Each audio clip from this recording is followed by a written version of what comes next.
Komið sæl, sunnudagur og þá eru sýnir Egils. Gunnar Smára ennþá fjarverandi, þannig ég sitt hér einn. Í seinni hluta þáttarins þá koma til mín tveir þingmennar, Guðlaugur Þór Þórðarson og Pavel Bartošek.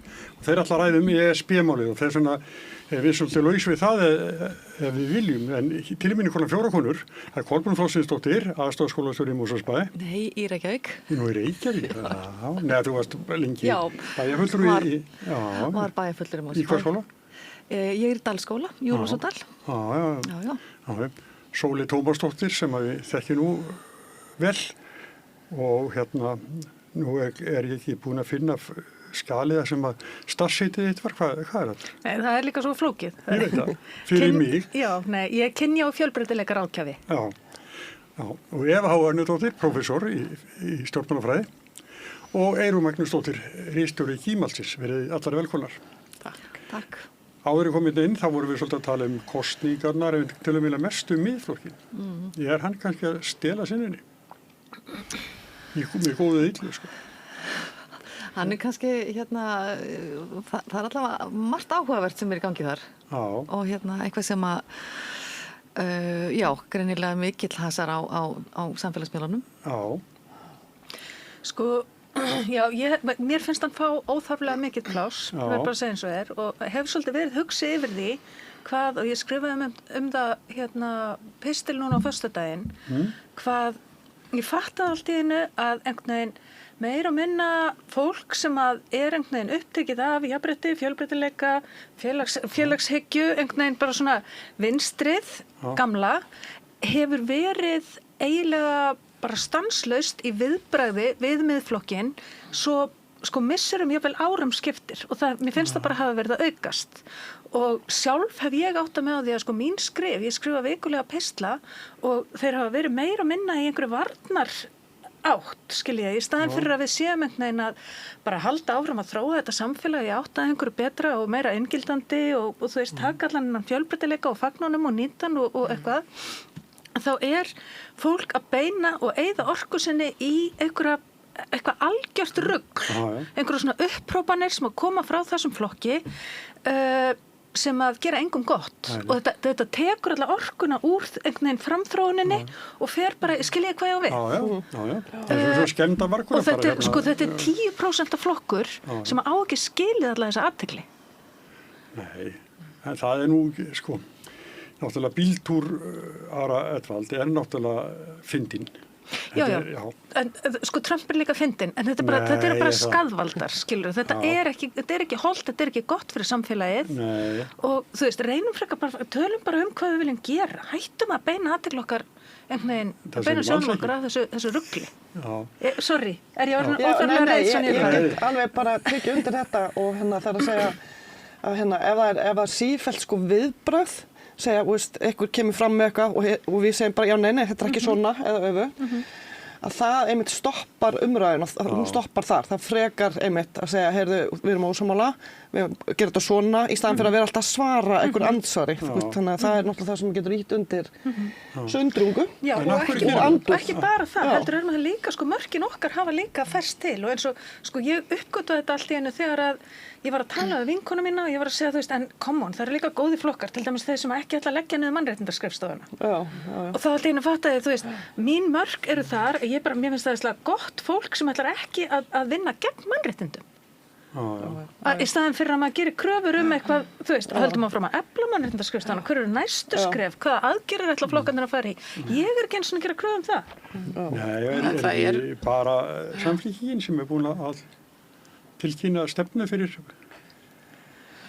Jú, en það er svona, þú veist, fólkið í landinu við ættum að hafa einhverja skoðanir, við ættum að krefjast einhver, svo, þú veist, þau eiga að vera að mæta okkar þörfum. En það er svolítið áhugavert, að þessir frambjóðendur í öðrum kjördæmum heldur en Reykjavík, það var í, held ég, 2 eða 4 kjördæmum hjá miðflokknum sem eru svolítið að vakna upp og segja, herri, þetta er nú ekki það sem við stöndum fyrir og er svona að bakka svolítið með það sem að forystaflokksins er að segja. bara, og maður spyr sig þetta, vissi þetta fólk ekki hvað var að gera, vissi það ekki, þú veist, þekkt, eða sem sagt áttaði það sig bara ekki á þessu og hérna hvað það var að gangast undir eða þá að það er að koma einhver ný öfl inn í miðflokki sem vilja ekki þetta, sko. Ég, stjórnmálafræðingurinn betri varpa ljósa það, sko, en mér finnst það allavega athyglisvert. Eða þetta er bara dæmigert fyrir populistaflokk að slá í og úr. Að vera með einhvern sem að segja, þú veist, setur fram róttækurskoðunar, svo er aðrir sem segja, ég stend nú ekki alveg með þessu, en þú veist, en þau eru ekki að gera neitt, þau eru bara að flagga einhverjum fánum, þau eru ekki að segja bara fyrir maðurinn þarf að beðast afsökunar, þau eru ekki að segja, við viljum, þú veist, við munum setja annað á stefnu, þau eru bara að segja, já, nei, við erum ekki alveg sammála þessu, það er ekkert meira, þetta er mjög milt. Fjær Reykjavík, þá dregur úr þessu hjá Miðflokksfólkinu, skýnis mér. En það má líka með velta upp að varaformaður Miðflokksins, hann er svo eini sem tala svona ykt gagnvart hinsegin-leikunum og fjölbreytileikunum og konum og svo framvegis. Við heyrum ekki Sigmund Davíð til dæmis tala svona alveg bussi frá hvort maður er sammála honum. Það er ekki aðrir sem segja þetta svona blatantly. Og það er með þetta þessi svona mótmæli sem hafa komið fram hjá sko oddviti Miðflokksins í öðrum sveitarfélögum. Ég var að hugsa þetta. Er þetta svona merki ég held að þau sé alveg einlæg í að mótmæla þessu. Ég kýs að trúa því. En þá fyrir að hugsa sko, hvert er í raun og veru innra skipulag Miðflokksins? Er þetta bara svona samtök einhver fólk sem að vill sem að bjóða sig fram, sem að kannski hverfist síðan kannski Miðflokkurinn bara svolítið í kringum 1 eða 2 persónur og allavega, ég veit að ég er svolítið að ranta en ég fann að lifir hann af leiðtogaskipti þessi flokkur, hversu sterkir eru innviðirnir og það til dæmis að sveitarstjórnar sem að bjóða sig fram á sveitarstjórnarstiginu í raun og veru leyfis að tala svona gegn varaformannunum af því að þetta er það sem að þeir vilja maður getur velt þessu upp. Já, en sko annað sem að mér finnst vera til marks að grasrótin sé kannski ekkert að veita neitt raunverulegt aðhald eða hafa eitthvað raunveruleg áhrif á það hvað varaformaðurinn segir eða gerir er að hann var kosinn mjög stuttu eftir sko fádæma dónaskap í sjónvarpi gagnvart hinseginleikanum, skilur við. Ég meina hann var kosinn bara með öllum greitum atkvæðum held ég. Sem varaformaður, það er miklu meirihluta. Ingibjörg og bara mjög stuttu eftir að hann hafði í alvörunni sýnt bara mjög mikla hinseginfóbíu. Þannig að þú veist, þessu fólki er ekkit, þetta er ekkit svakalega alvarlegt sínst manni, sko. Við finnum enga afsökun fyrir hvernig þau tala. Flokkun allur samsökur. Það var nú hressandi að heyra varaformaðurinn kannski tala til dæmis efnahagsmál og umhverfismál og eitthvað annað heldur en þessi orðræði sem hefur verið í gangi. Til þess að kannski best ráða við þetta. En Kolbrún, Inga Sæland kennarar, þetta voru svona árekstrar á þingi kennarasambandsins. Já, þetta var hressileg innkoma hjá henni. Já. Og í rauninni sko, ég meina þarna er eitt stærsta þing þessara stéttar, það sem var komið, bara mörg félög, það eru félagi leikskólakennara, félag grunnskólakennara, félag framhaldsskólakennara, félag tónlistakennara, allir trúnaðarmenn mættir og annað slíkt og þarna bara verið að skerpa á stefnum og brýna okkur bara inn næstu 4 árin með nýjan formann og nýjan formann skólastjórafélagsins og þarna erum við bara saman komin svolítið til að bara svona gefa í og eins og bara eðlilegt er að þá er ráðherra búið að koma og halda svona eitthvað erindi í byrjun og og auðvitað náttúrulega hennar svona framsögn og orðræða var kannski þannig að þetta strauk mannskapnum illa vegna þess að við kannski, það hefði kannski bara verið næra að koma inn og þú veist, hvetja fólk til dáða, við vitum hver áskoranir eru og hvað þarf að gera betur og kannski ræðan hennar sem var náttúrulega, hún fór, þessu ræði sem var birt var náttúrulega alls ekki það sem kom fram. Skrifulega ræðan hennar sem var síðan dreift á alla miðla var ekki nákvæmlega það sem hún sagði og sko þetta var kannski eitthvað sem hún má bara ræða nú á þingi, menn ef það var að breyta einhvernarkerfinu þá gerist það náttúrulega bara í einhverju samtali, við erum nýbúin að fá MMS prófin okkar og það nýbúin að endurskoða aðalnámskrána upp á nýtt og við erum bara svolítið að halda áfram með kannski kerfið sem var sannarlega högtandi eins og þessi próf samræmdu próf sem voru tekin af og reyni gerist ekkert í mörg ár en áfram einhvern veginn höldum við með þetta aðalnámskrána eins og hún var og bara unnum samkvæmt henni og samkvæmt lögum en ef það á að breyta þá hlýtur það að gerast bara með samtali og breyttum lögum og þetta líka enn einn svona upprópunin og svona populismi sem að við sem fagstétt bara vinni þetta þá bara annar staðar og kennarar og skólastjórnendur vinna bara samkvæmt lögum og höfum gert það síðan að þessi aðalnámskrá var sett á held ég 2011 og það var engin ósk kennara heldur að þegar þessu var breytt, þetta var bara ákvörðun pólitísk eins og skólamálin náttúrulega pólitískar ákvarðanir en einhverja svona upprópanir á þingi var ekki alveg það sem og allt sem eftir kom var einhvern veginn bara viljum við alveg vera þarna sko. Versnaði þetta bara eftir sem hún fór í viðtöl og fleira? Já, það var alls konar sagt sem að bara einhver, hvað var Magnús Þór kallað kjara baráttu stjóri, þarna verið að blanda saman kjara baráttu kennara, niðurstöður í PISA sem að við vitum öll að það eru áskoranir fyrir okkur, við þurfum að laga og eins og ég best veit þá eru flestir skólar sem ég þekki til eru að skoða þetta hjá sér, eru að laga þetta, eru að horfa í bara hvað getum við gert betur og svona einhver upprópanir í eins og í Kastljósi og svona, við viljum alveg vera með ráðherra í liði við viljum gera þetta rétt og vel en ekki það að einhvern veginn við og þið og eins og við séum ekki í liði með börnunum þegar hún segist vilja vera í liði með börnunum auðvitað er við í liði með börnunum og við viljum bara bæta og laga og eins og hægt er en eins og lögin í dag og starfið í dag þá gerum við þetta með þessum hætti en ef það á að breyta það væri rosalega gott að það myndi bara fara í svona eðlilegan farveg. Þegar þú segir þetta að það sem hún sagði og ræðan hennar var tvennt og líkt. Ég er svo gaman þegar ég fór á flokksþing sem blaðamaður hjá Alþýðuflokknum í den og Jón Baldvin formaður og þá var ræðinni drift til okkar blaðamanna sem hann alltaf halda en stóð alltaf talað orð gildir. Því að hann fór hann sagði kannski allt sem var í ræðinu en ekki endilega þeirri röð það var stemningin í honum en það var alltaf en talað orð gildir þannig að við gátum ekkert bara slappað af og að því væri með ræðuna við verðum að fylgjast með þetta En hvað var það sem var þá svona ólíkt bara milli þess sem var sagt og ræðinu sem var dreift? Hvernig? Já, það var náttúrulega bara alls konar, það var hún fer í rauninni út af, hún var að okkur alveg við því, hún segir bara, nú kemur það og Maggi minn verður stiltur og allt svona kannski ætla hún að vera eitthvað fyndin og það er alveg líklegt að því að og slengir þessu fram með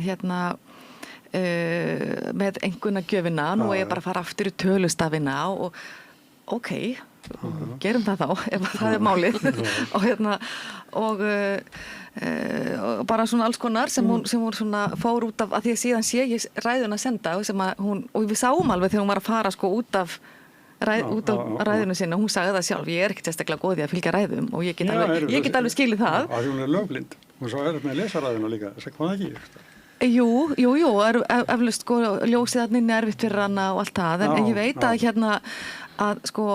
ég veit alveg hvað býr í hjarta stjórnmálamannsins sem vill breyta og bæta og þetta er svona greinilega hennar hjartans mál og fólk svona einhverjir sem eru ekki sammála þessari hvernig einhvernagjöfin fer fram í skólum og ég get alveg skilið það að þessi ekki allir sammála því en við teljum þetta vera sanngjarnt og bara einhvern veginn bara fyrir svona uppbyggingu barnsins í 10 ára ferla á grunnskólagöngunni þá teljum við þetta bara vera nokkuð skýrt og gott en einhverju foreldrar sem skilja þetta ekki þá þurfa skólarnir að gera betur í að útskýra fyrir foreldrum. En það er við töluðum áðan miðflokkinn en nú erum komin yfir í flokk fólksins sem hefur ekki átt góða daga undanfarnu. Þetta er náttúrulega svo halda aðeins áfram með þetta er orðið óþolandi, ég skil vel að þeir sem sátu þetta þing hafi svolítið svona bara mista andlitið að heyra þetta nú á einhvern veginn að fara í eitthvað viðsnúning, breytum öllu, gerum þetta og það oft, mér hefur þótt að erfitt að fylgjast með umræðum menntamál vegna þess að þetta þetta bara risastór málaflokkur, þetta skiptir máli fyrir alla. Við erum búin í þessari ríkisstjórn að vera með við erum að 3. menntamálráðherranum á, hvað þetta, rúmt ár sem ríkisstjórnin hefur verið starfandi og það ennþá komið eitthvað svona, eitthvað nýtt, eitthvað alveg nýtt að henda sprengju inn í umræðuna þegar það sem þarf eitthvað svona festa, eitthvað að sé eitthvað svona verið að halda áfram með eitthvað. Ég meina, sem þú segir, það áskoranir, það ýmislegt sem að mætti betur fara, en lausnirnar eru kannski ekki, herðu, breytum núna allt í einu öllu, tökum við beygju og gerum eitthvað allt annað, heldur að byggja á því sem að hefur verið vel gert og halda einhvern tímann áfram, að sé eitthvað svona, eitthvað samfella í þessu, þannig að ég skil vel að fólki að svona fallið svolítið hendur að hlusta á þetta. Það var nákvæmlega það sem gerðist og sko kennarastéttin kannski í heild sinni og upplifir svolítið sko hver svona virðingin fyrir málaflokknum, veist, má bara toga þetta og teygja bara svona rétt fyrir kosningar og hvað stöðuleikin og hvað virðingin fyrir okkar starfið og allt þetta sett í einhverja, þið hafi nú fengið svo mikla launahækkun, hvað nú lestrar árangurinn og eitthvað svona, þannig að þetta náttúrulega ekki, þetta kannski ekki alveg þessi sko, já og við viljum bara þegar ef að ráðherra málaflokksins ber ekki meiri virðingu fyrir efninu en þetta, hver þá staðan hann úti, hvernig gerum við þetta? Þetta líka kannski þetta líka kannski sá málflokkur sem flesti telja sig hafa eitthvað input í, hafa vita á bara því að við höfum náttúrulega verið í skóla í einhverja, að minnstakosti áratug og þá sé það einhvern veginn, jafngildi það einhverju reynslu af menntamálum og auðvitað má persónuleg reynsla alveg koma fram en það rosalega áberandi menntamál, það bara ég man nú þegar ég var í skóla og svo kemur eitthvað og þá einhvern veginn þú einhver sérfræðingur það hvernig reka skóla, bara því þú varst í skóla.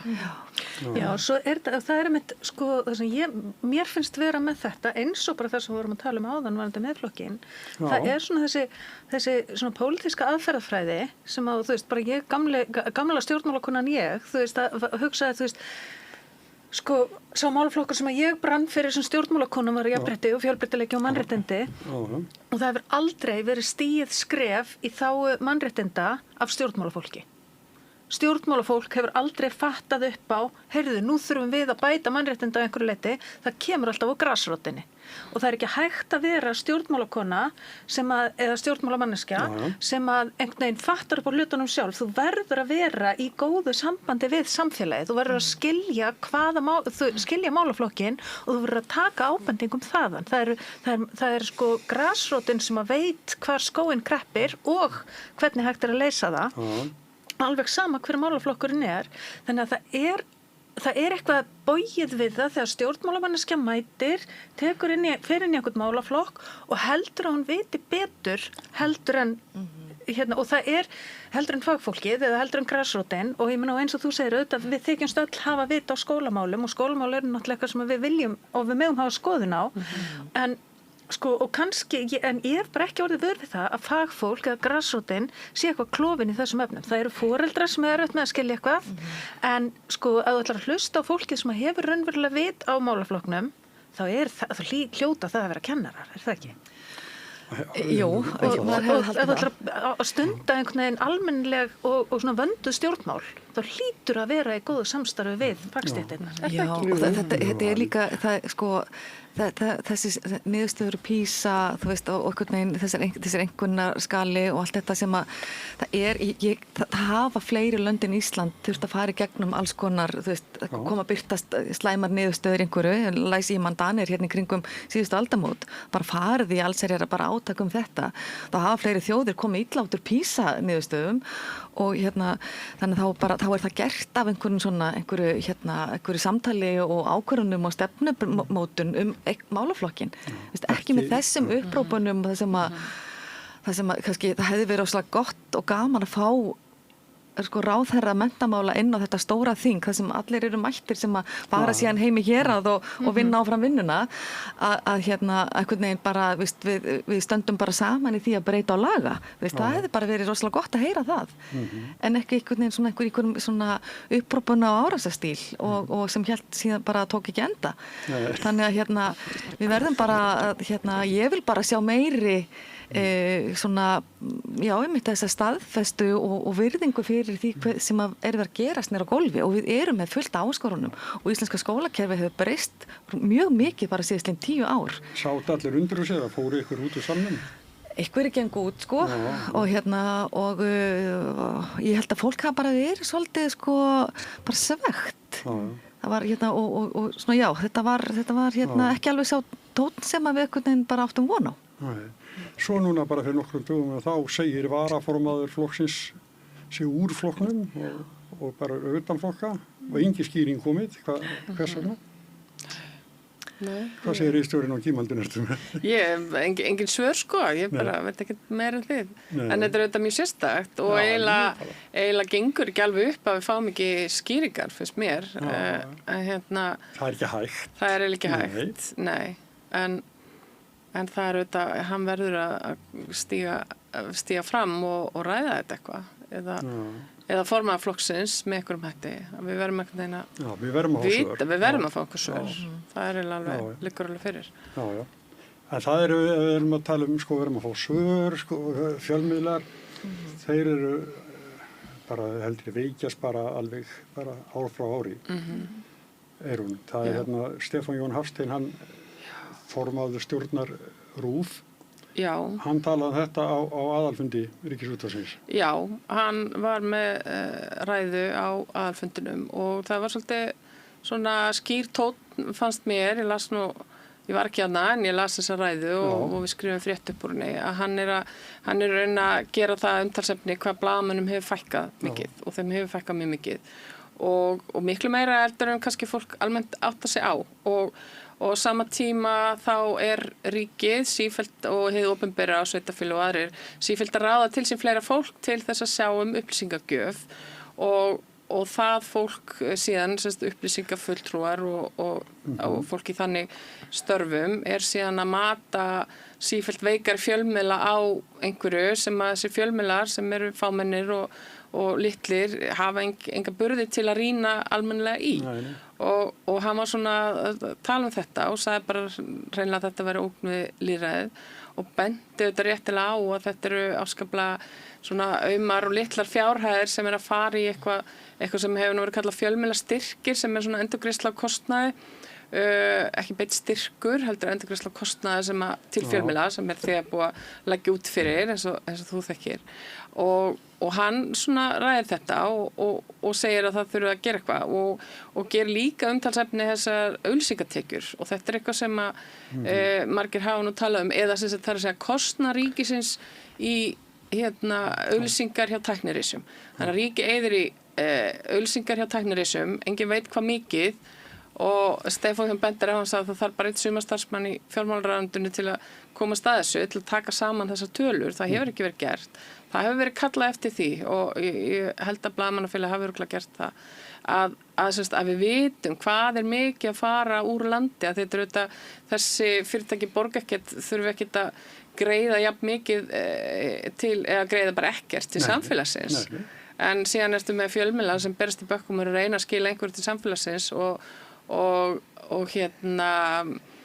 en ríkið einhvern veginn er ekkert að koma nægilega til móts þar en að það þykir bara eðlilegt að það sé peningar sem fara frá stofnunum til Mark Zuckerberg svo við persónukerum þetta og þú veist að það er þannig, það er það sem er að gerast en síðan er sko til dæmis til að mynda veit ég í mörgum stofnunum þá svo að við kaupum ekki áskriftir það er alveg bannað þegar við erum að spara þú veist þannig að það er ekki að kaupa áskriftir af innlendum miðlum af því það er svo dýrt og það má ekki og það er alltaf verið að skera niður og haldum bunduna en það er ekkert hort endal í þennan kostnað og svo er þetta sem maður sér heildatölunar þetta er orðin 14 miljardar sem að fara þarna til erlendra tæknirisa og komin yfir þetta er meira en helmingur af af öllum auglýsingakaupum sem eru Af Ísland, sem sagt ekki bara hið opinbera, heldur bara Íslendingakaupa. Já, bara sem íslenskir auglýsendakaupa. Þannig að íslenskir, og þetta er ekki bara hið opinbera, það er einhver hluti af þessu, en bara íslenskir auglýsendur eru að svona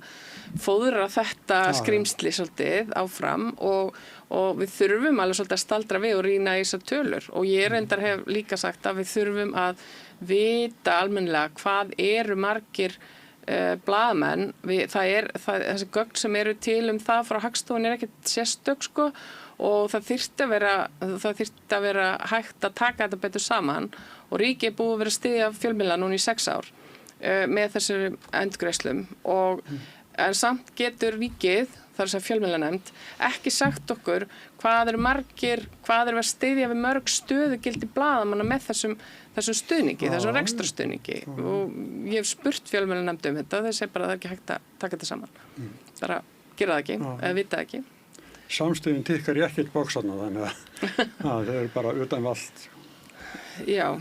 Núna er það sem sagt rita mál svo til að halda við lestrakunnáttu í landinu en að því að við erum með talandi og þá erum við út í horni. Já. En ég held alltaf að svona almennt séð þá það er gott að formaður stjórnar RÚV sé að taka þetta upp. Já. Það er bara mjög gott fyrir að það sé sagt, skilningur þar á því að það þurfa að vera fleiri fjölmiðlar. Það er ekkert gaman að vera RÚV ef að RÚV er bara eitt eftir. Þá er ekkert lengur neitt skemmtilegt hjá þeim eða það er bara einn miðill. Og stærðar hlutföllin er eitthvað sem ég held að almennt sé kannski maður fatt ekki alveg. Veist, RÚV er svo margfalt sko, stærra heldur en allt annað. Það er ekkert hægt að líka þessu saman. Það er bara ein svona stór fréttastofa í landinu og það er fréttastofa RÚV. Sko. Það er bara miklu minni. Og flestir fjölmiðlar á Íslandi, svo ég klára þetta nú, eru bara svona eins og einn þáttur á RÚV. Þú veist, að þið hugsi bara bara svona morgun þáttur á RÚV, bara sem er einhverju 2 stjórnendur og kannski og einhverjir svona pislahöfundar eða eitthvað. Það er bara, venjulega fjölmiðl á Íslandi er bara það stór. Bara eins og morgunútvarpið á Rás 2. Það er bara heill fjölmiðl í rauninni út af fyrir sig. Og RÚV er með alveg bara mörg svona prógram. En allir aðrir fjölmiðlar eru bara einhvern veginn að reyna þykjast stærri en þeir eru í rauninni. En eru, þú veist, þetta er ekki í rauninni hægt í ef sem sagt, umhverfi á bara að vera eins og það hefur verið. Mér er sagt að sko, það sem að RÚV skrifar inn á vefinn sín og hverjum degi, það jafngildi dagblæði á lengd. Sko. Þetta séður raunverulega með vef dagblæði líka í rauninni. Já.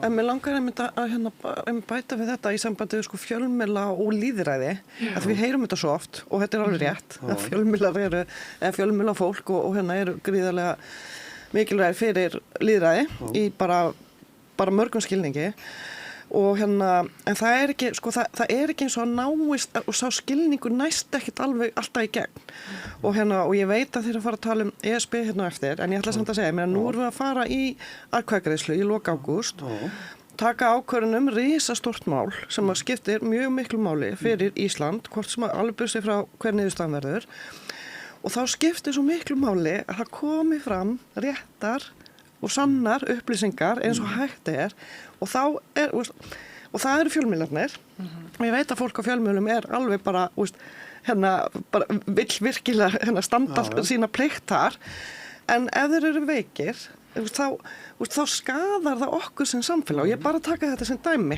bara, og þetta er kannski fínt, þetta er dæmi að þetta er eitt stórt mál en þetta á náttúrulega við allt og mér finnst það stundum eins og þessi hugsun náist ekki alveg í gegn þetta er svo mikilvægt og við þurfum á þess að halda þetta er ekki bara eitthvað engamál fólk sem að vinnur á fjölmiðlum af því að það þarf að hafa vinnu eða við viljum lesa lífið í fréttum eitthvað þetta er bara kjarnahlutverk og mér finnst þetta bara ekki komast að skila og ég er kannski stjórnmálafólk gerir sig grein fyrir þessu þetta er halva og fallega og veitum styrki og ítum undir og bla bla bla en svo gerist ekki nú. Svo koma líka raddir úr pólitíkinni sem það er bara alls ekki að styrkja fjölmiðla.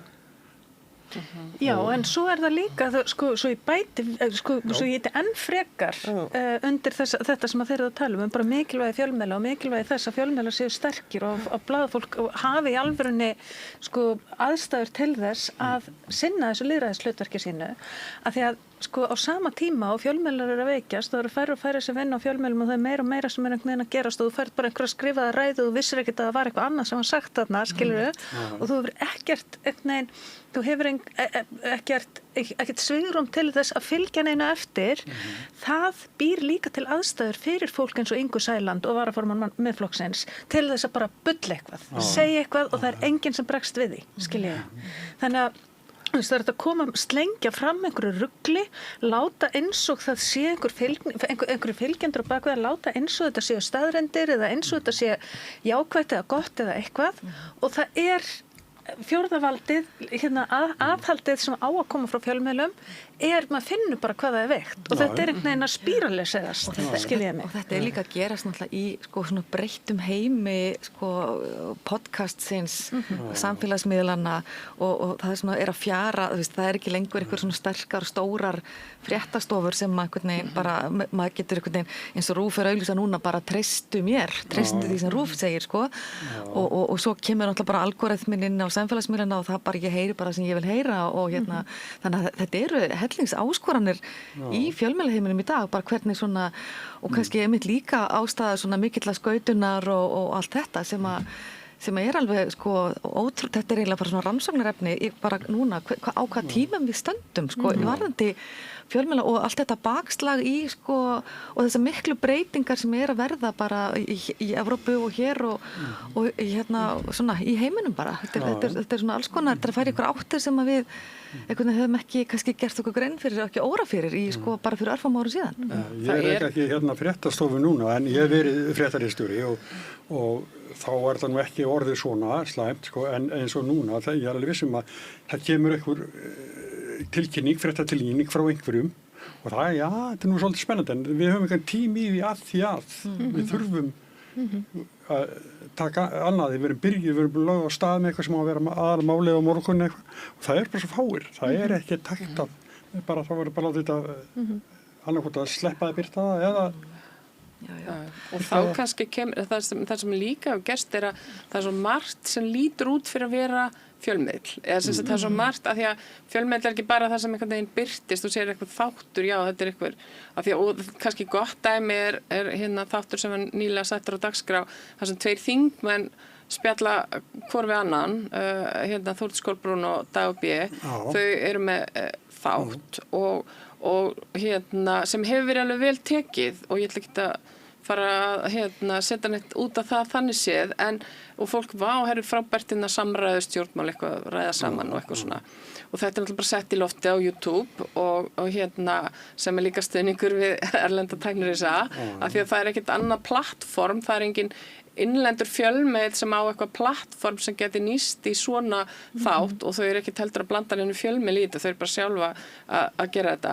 En þannig er eitthvað svona komið, að svona þættir hafa almennt verið bara á fjölmiðlum, en þetta er ekkert fjölmiðl, þetta er bara stjórnmálamenn sem eru á fullu launum við það að vera alþingismenn líka og mjög sérstakt að því leyti til, en það er svo margt, það er svo í rauninni einfalt að líta út fyrir að vera eins og fjölmiðl eða þannig að þú veist svona, en fjölmiðl er svo mikið bara það sem er á bakvið, það er þú veist að fara eftir, það er vinnubrögð, heimildavinna, fara eftir siðareglum, allt þetta og það er miklu meira það sem ætti að skilgreina það sem er fjölmiðl, en svo getur eftir, tæknin hefur gert það verkum að þú getur búið til eitthvað sem bara lítur alveg eins út, en það sem er á bakvið er samt bara eitthvað allt annað, og allt annað hugsun.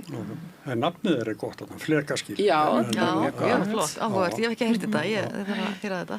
Það er flott heiti á þessu. Já, mjög flott. En þetta er svolítið þetta með þegar fólk telur skoðun sín að vera orðna að rökum eða skoðunin er orðin að einhverjum fræðum og almennt séð er bara dálítið flókið að greina þar á milli, þú veist, fyrir leikfólk. Akkurat.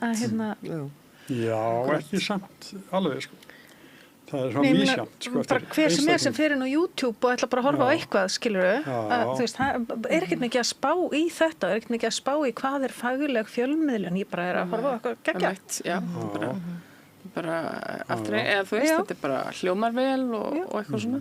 En það er auðvitað líka, þú veist, fjölmiðlar hafa einhverju leyti að því þeir dragast aftur úr, til dæmis tæknilega, íslenski fjölmiðlar dreigist mjög aftur úr svona tæknilega, hafa ekki verið peninga til að efla sig og ekki nema RÚV er rauninni fremst RÚV með app fyrir sitt efni og RÚV með samfélagsmiðla blaðamann í sérstöku starfi, engin annar hefur efni á því sko og mann hafa ekkert farið í það og en þú veist, fjölmiðlar hafa rauninni tapað yfir dreifileiðinni, yfir dreifileiðunum. Þú veist að þeir eru ekki með sína eigin dreifileið, þú ert ekki endilega að lesa efni fjölmiðla á sjálfum fjölmiðlunum. Þú þarft og líka þessi skrýtni heimur sem við búum í það sem er endalaust barátt athygli þá leikum við að fólk þurfi bara svona detta fréttina til að lesa hana og það eru, og má líka alveg spyrja sig og þetta er kannski ekki allir að pæla í þessu en þú veist áður þá var þetta nánast betra, við fengum bara dagblaði inn lúguna okkur var bara rétt er frétta pakki dagsins gjör svo vel og það var mjög góð þjónusta og en fjölmiðlar hafa ekki í rauninni þessa leið almennilega lengur vegna þess að þau þurfa fyrst að fara í gegnum Mark Zuckerberg og spurja, herðu, má ég setja þetta á þinn miðil og ertu til í að dreifa þetta til fólks og kannski segir hann bara nei, mér finnst þetta þið borgið mér ekki nóg í auglýsingar, þið eru ekki nóg mikið að bústa og þá ætlum ég ekki að dreifa þessu. Þú veist að þetta er veruleikinn sko. Það er til dæmið þetta sko. Já. Og svo náttúrulega dreifaði þið bara til þeirra sem að hafa einhvern afmarkaðan áhuga á einhverju, þú veist, það er ekki til að dreifa þessu til almenning sko. Nei, einmitt. En það er líka, sko, þetta er annað sem hefur ekkert verið kannski hugsað inn í þetta að því að fjölmiðlar eru núna, ríkið er að fara, yfirvöld er að fara að breyta lögum fjölmiðla. En það er einhvern veginn ekkert kannski mikið verið að horfa á tæknina því þú þarft að vera svo miklu og það þarf að verða til, það þarf að koma eitthvað fjárfestingin í fjölmiðla, það þarf að verða miklu stærra og sterkara til þess að við séum eitthvað og ég sko hef unnið á RÚV og mér þykir ofsalega vænt RÚV og vil að það eflist og sé sko við eigum gott almannaútvarp en það má ekki verða til þess eða vera einhver faktor í því að aðrir fjölmiðlar bara geti ekki þrifist. Það þarf að vera eitthvað jafnvægi og ég held að við séum að átta okkur líka betra á því núna, þú veist, nú erum við svona sín er að veikjast eða fréttastöð 2 svona og fréttablaðið náttúrulega bara fór, það bara hvarf, bara lokað, skellið á þetta er alveg svona, það hefur svolítið mikið fjara undan og það þarf eitthvað að gerast til að þetta breytist. Já, er ennþá. En ef sástu skoðanakönnuna fylgi flokkana í Reykjavík? Já, ég sá og heyrði umfjöllun hana. Það sem var ekki Sjálfstæðisflokkurinn, jú, hann var stærstur, Samfylkingin er stærst. Þannig að það séu þarna 2 yfir 20%. Já. Og svo þar eftir kom vinstrið. Já, ég man ekki allar þessar tölur, ég taldi hvort það voru 8 flokkar, 7-8 flokkar sem myndi ná borgarfulltrúa samkvæmt könnuninni. Já, sko það er áhugavert að velta fyrir sér hvernig sko segjum svo að þetta er þið niðurstöðu kosningana. Hvernig er þið meirihluti myndaður þá? Já, einmitt. Og núna bara við, þú veist, án þess að við séum komið með stefnum á líka efn og eitthvað, við veitum fyrir hvað þessi flokkar standa. Núna væri hægt að mynda meirihluta Sjálfstæðisflokks, Viðreisnar og Miðflokks. Ætlar Viðreisnar leiða Miðflokkinn til valda? Nei, ég held ekki. Ætlar hún að gera það?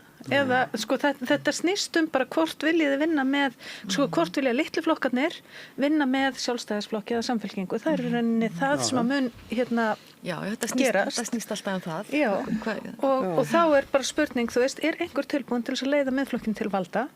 Eða viljum við reyna að koma í veg fyrir það? Og mér finnst þessar kosningar munum bara snúast það, held ég. Miðflokkun er í núverandi meirihluta. Nei. Nei. Flokkur fólksins. Það sagði Kassar, ég átti ekki flokka hvernig.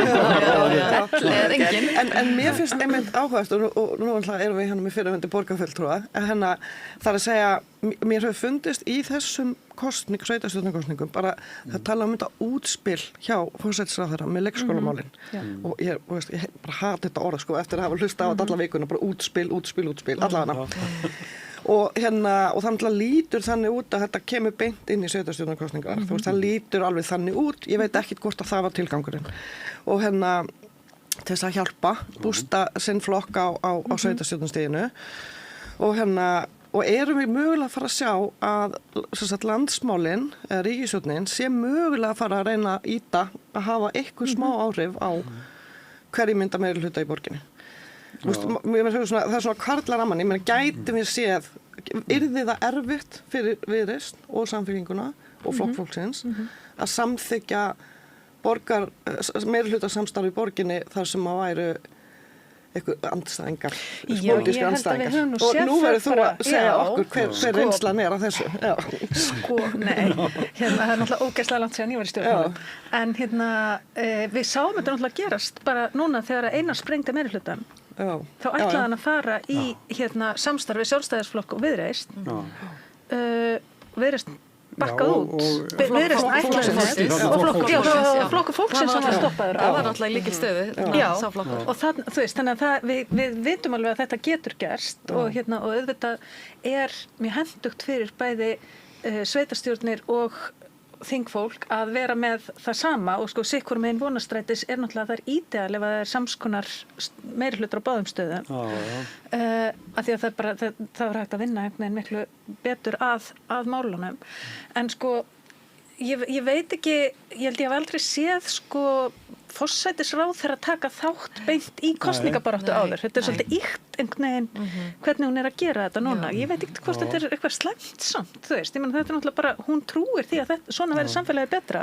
Hún er að beita sér en ég veit það ekki. Hún er náttúrulega svo mikil stjarna í dag og kemur inn með miklum látum og rýfur upp fylgi samfylkingarinnar og ég veit að bæjar í þessum kosningum til bæjarstjórna það er einhvern veginn er það til framdrátt af fyrir samfylkinguna í sveitarfélögum að hún birtist með sínum frambjóðandum er því að hún er svo mikil rockstjarna í bransanum ég veit það ekki formaður flokksins og ég man ekki eftir að þetta gerst áður en mjög sérstakt en þetta er eitthvað svona stjörnu fannsinn einhvern veginn kringum hana hann er mikill og þannig að þú veist þetta var merkilegt útspil og ég fekk samt einhvern veginn svona pínu kjánarhóll með þetta Smáratorgs Four Seasons það var einhvern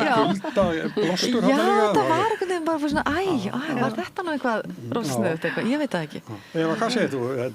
Er þetta fátítt að formenn komi svona sterkt inn í eftir að ég byrjaði að fylgjast með og bara hérna í borginni og höfuborginni þá man ég ekki eftir svona dæmi það sem þetta er svona nálagt sveitarstjórnarkosningum og svona afmarka mál mál sem er klárlega til sveitarstjórnarstiginu. Bara ég man ekki eftir. Það getur vel að vera einhvern tímann í sambandi samgöngur og eitthvað. Nei, samt getur við það hafa verið gerðið sáttmála, samgöngusáttmáli dæmis og borgarlínan og eitthvað. Það krafðist mjög mikil samstarfs á milli ráðherra og sveitarfélagana.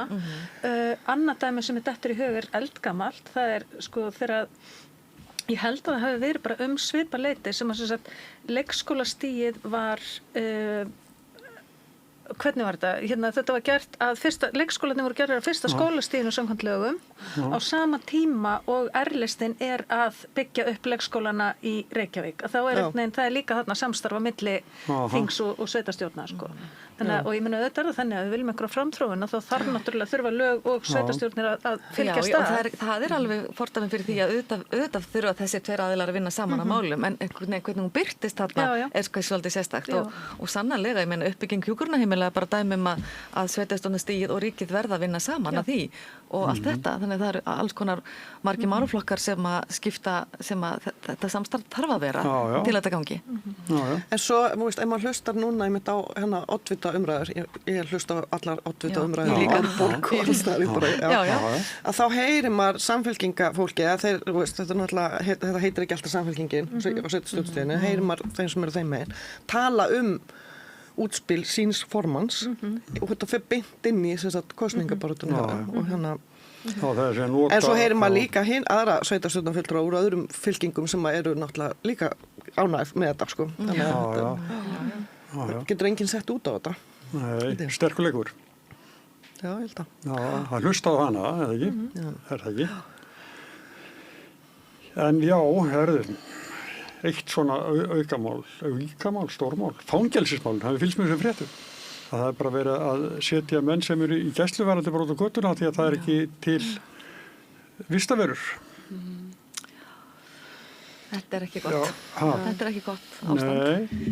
Mér finnst þetta er svona, sko, ég er ekki kannski vel heima í þessu, en ég skil aldrei almennilega þetta með, af hverju við náum ekki að sjá lengra fram í tíman. Af því þetta er sama eins og gerast bara í skólamálum með húsnæðismálum. Við erum vandræðum að það er ekki til húsnæði. Það er ekki til, það er ekki búið eða þú veist, það er allir skólar einhvern veginn, það verður að loka og þeir eru miklaður og það er allt í einhverju vesinni og það er ekki búið að gera ráð fyrir fjölgun í einhverju hverfi sem var hægt að sjá fyrir kannski 30 ár fram í tíman.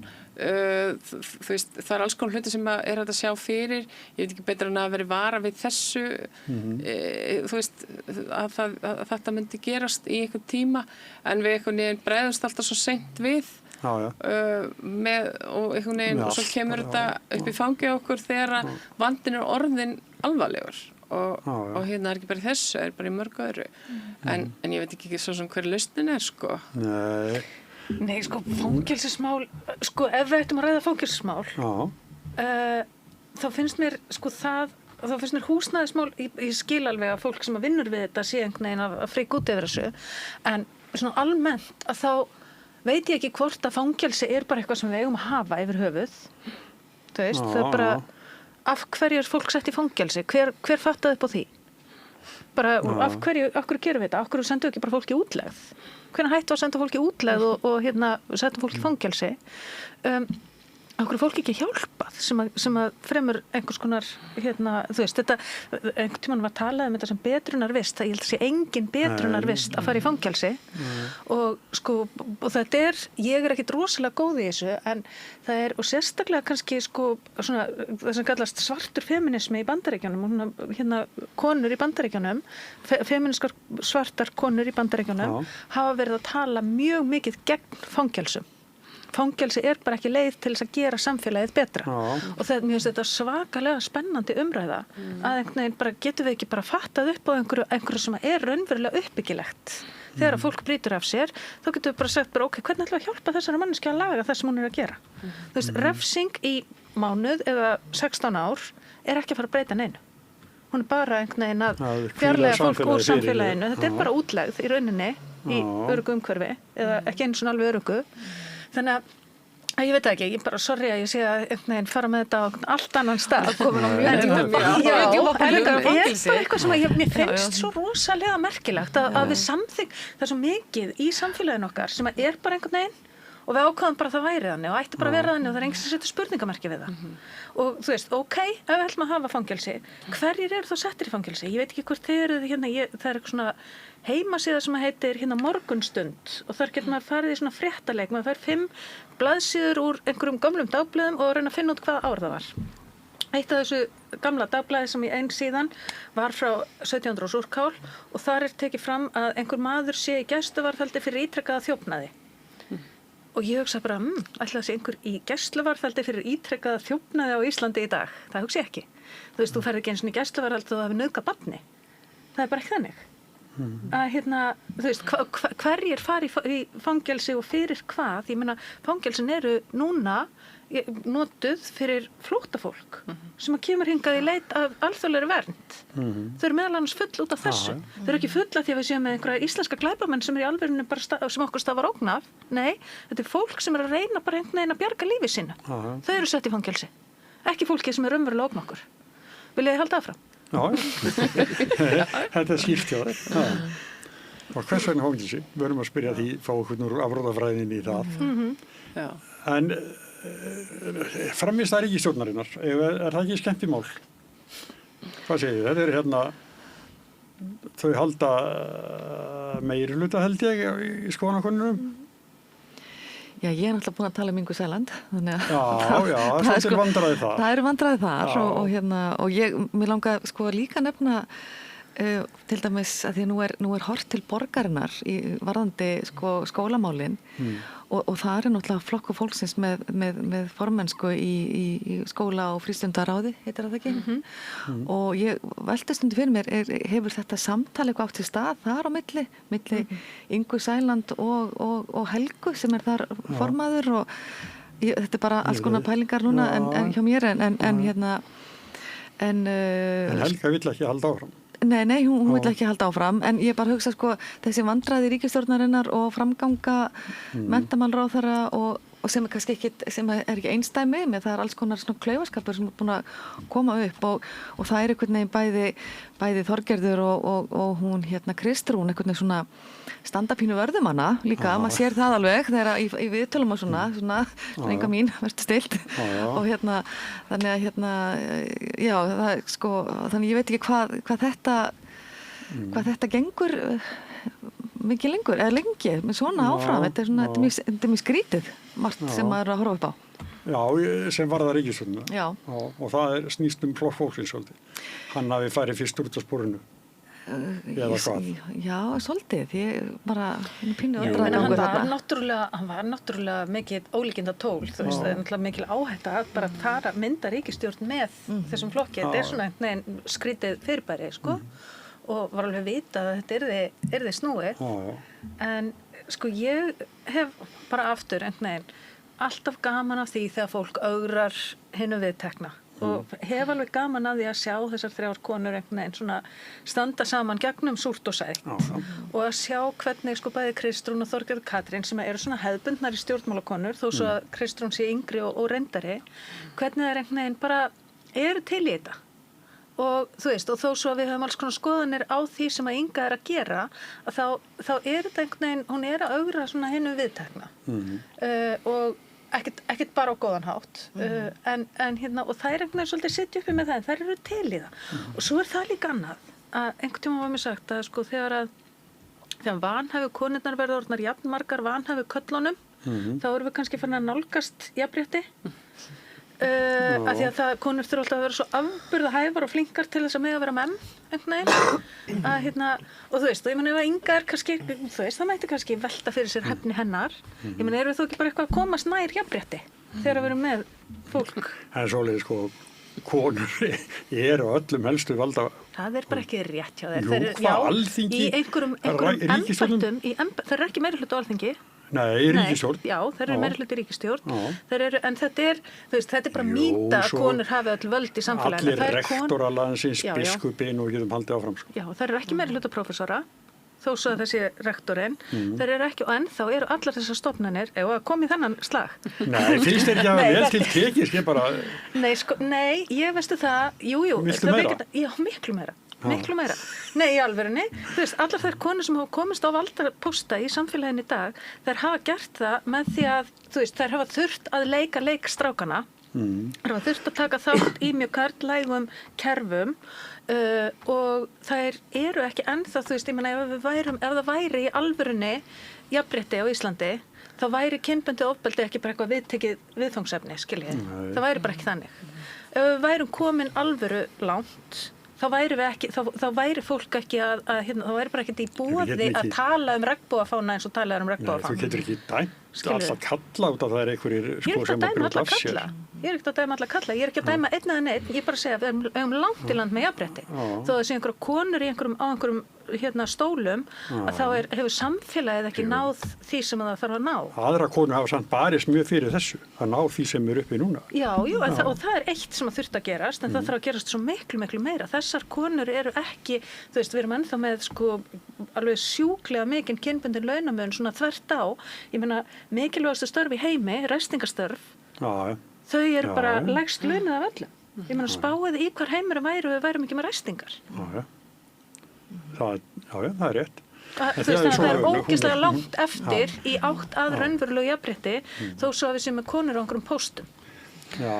Og það er líka bara eins og hefur held ég margóft komið fram í umræðinni þessi sem sagt afstaða, það er að aukast kynjabilið í afstöðu ungs fólks til jafnréttis kynja og til innflytjenda og til, allt þetta sem þú ert að nefna, þar sem að ungu karlmennir eru í raun og veru meira á móti heldur en ungu konurnar og þetta er sérst að aukast. Og við sjáum þetta bara í könnunum, við sjáum þetta í íslensku kostningarannsókninni, auðvitað hefur alltaf verið kynjabil en það er núna bara á síðustu árum að aukast hjá þessari yngstu kynslóð. Þannig að jafnvel þó svo að það sé komið, konur komnar á okkur að pósta og við erum stödd á miklu betri stað í dag heldur en fyrir 30 ára síðan, að þá erum við að sjá bakslag, þannig að við megum ekki sofna verðinu. Við erum að halda áfram. Ég held líka, þetta er líka svolítið svona penduls ástand núna.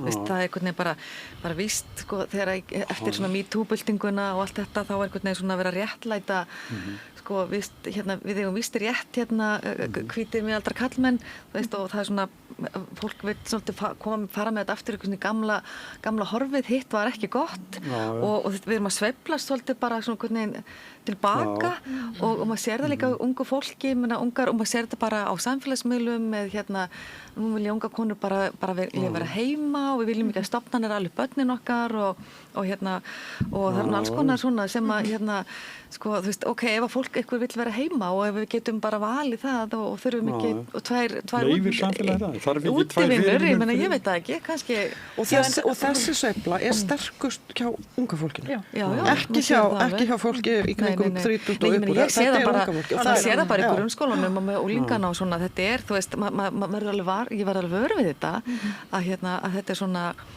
þú veist, það eru Trump kallinn í sínum hópum og allt þetta er alveg að vera sýnilegt en þetta er einhvers konar sko, það var þú veist, það mátti gegnum bara eftir svona MeToo, þú veist, það var svona ég allavega skil þetta þannig, þetta er svona við erum einhvern eftir að ná einhverju jafnvægi aftur, þú veist, hvernig við erum að sveiflast sem samfélag svona til ég ætla að fara að samfagna með eitthvað sko, glæsilegum árangri Nei, ekkert svo það má auðvitað má fagna ýmsu, þú veist, það er alls konar, en auðvitað heyrir maður líka þessa rödd, menna konur, þið eru allstaðar, hvað viljið meira, þú veist, og allt þetta það er kannski meiri gríni satt sko. Já, en þetta er, sko, talandi um þetta bakslag, sko, nú er ég búin að vera, ég held ég bara verða 40 ár í kvennabaráttu komið að henni með ýmsum hætti ég hef aldrei fundið fyrir viðlíka bakslagi og er núna. Þetta er ekki einhver svona hefðbundin penduls eitthvað, þetta er miklu stærra á meira. Þá í yngstu hópunum? Með allstaðar. Og þetta er bara ekki í sko búblunni okkar en þú veist ég er til dæmis með einhvern svona TikTok aðgang sem er eitthvað svona kall með kúrikahatt þú veist sem er að fylgjast með einhverju öðru sem er að gerast og það er alveg hræðilega orðræða í gangi í samfélaginu sem er einmitt að höfða til ungs fólk sérstaklega.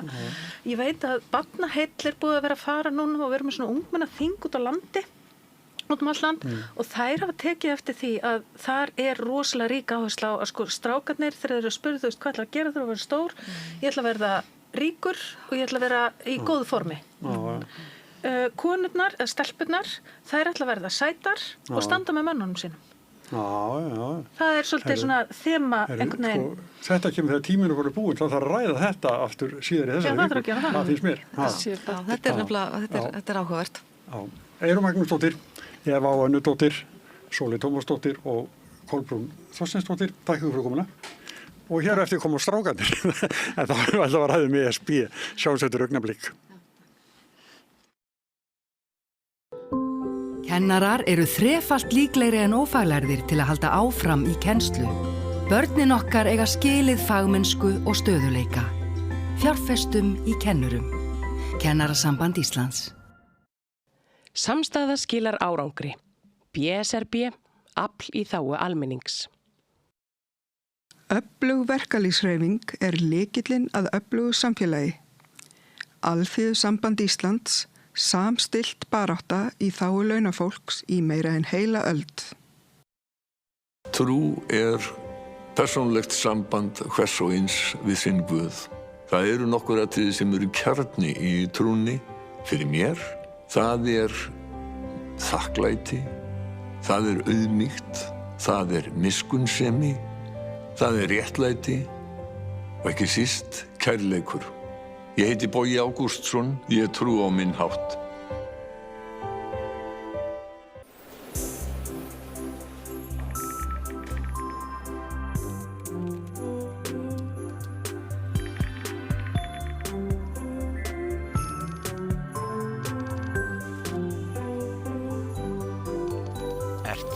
Líka með spurningar. Kynntu þér réttindi þínum hátíðarnar á wafr.is. Frjáls fjölmiðlun á í vök að verjast, allstaðar, ekki bara á Íslandi. Peningavaldið og sterku hagsmunaöflin eiga greiðan aðgang að stjórnvaldi og fjölmiðlum og eiga jafnvel sína eigin fjölmiðla. Þess vegna samstöðin svo mikilvæg. Hér pláss fyrir allar raddir. Málin eru krufin til mergjar og samtölin eru stór og innihaldsrík. Samstöðin mikilvægt lýðræðistæki. Ég heiti Kristín Helga Gunnarsdóttir og ég styð samstöðina.